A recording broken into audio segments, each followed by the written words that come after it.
Мына ошол сиз айтып атканда баарын ушу мөөнөт бергенбизде, июнь айында токтом кабыл алганда мөөнөт бергенбиз. Сентябрга чейин.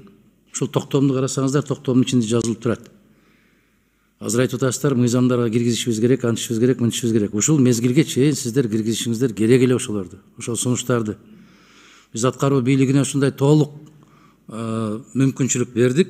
Айтылган суроо талаптар боюнча мыйзам долбоорлорун иштеп жогорку кеңешке киргизсеңиздер, эмне керек болуп атат?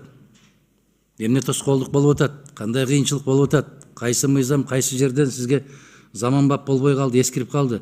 Камераларды коюу деп атасыздар. Камераларды коюудан алдын биринчи кезекте адам, инсан. Илгери камерасы жок эле, мындай нерселер жок эле, мындай жапайчылыктар жок эле. Себеп инсан, адам бар эле да.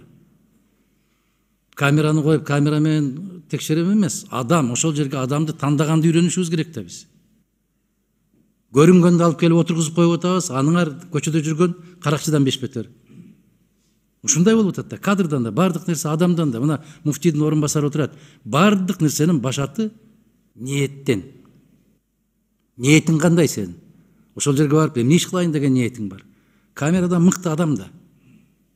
Эгер ниети түз болгон болсо ушул ишке барбайт да. Жанагы жаш балдарды, кыздарды зордуктап аткан ошол кыргыз балдар да. Убактылуучу, кармоочу жайдагы адамдарды сабап, кабыргаларын сындырып, колдорун сындырып аткандар ошол кыргыздын балдары да. Ал адамбы, инсанбы? Бир жолу ошондой факт болгондон кийин ошол киши ал жерге жакын жолобош керек да. Сөгүш берүү менен токтоп калып атабыз деген суроолор болуп атпайбы азыр? А сөгүш берген менен ал киши болбойт да. Ал адам болбойт да мындан ары карай. Бирин-бири кыйнап аткандар бөтөн өлкөдөн келип кыйнап аткан жок да. Ошол кыргыз милициясы, ошол кыргыз жарандары, ошол кыргыз кылмышкери биздин балдар да, биздин кыздар да, туурабы? Анан кандай кылышыбыз керек, эмне кылышыбыз керек? Сиздер ушуну комплекстүү түрдө сунуш киргизишиңиздер керек да. Кадр маселеси кандай болуп атат? Аларды даярдоо кандай болуп атат? Кызматка коюу кандай болуп атат? Кызматтан алуу кандай болуп атат? Ушуларды караш керек да. Мына ушул баарын топтоп тийиштүү өзгөртүүлөрдү, мыйзамдарды киргизүү боюнча Адилет министрлигине тапшырылган. Кыргыз Республикасынын өкмөтүнө деп туруп тапшырып турат жогорку кеңеш. Колуңуздарда бар да токтом. Кыргыз Республикасынын өкмөтүнө деп, аткаруу бийлигине деп турат.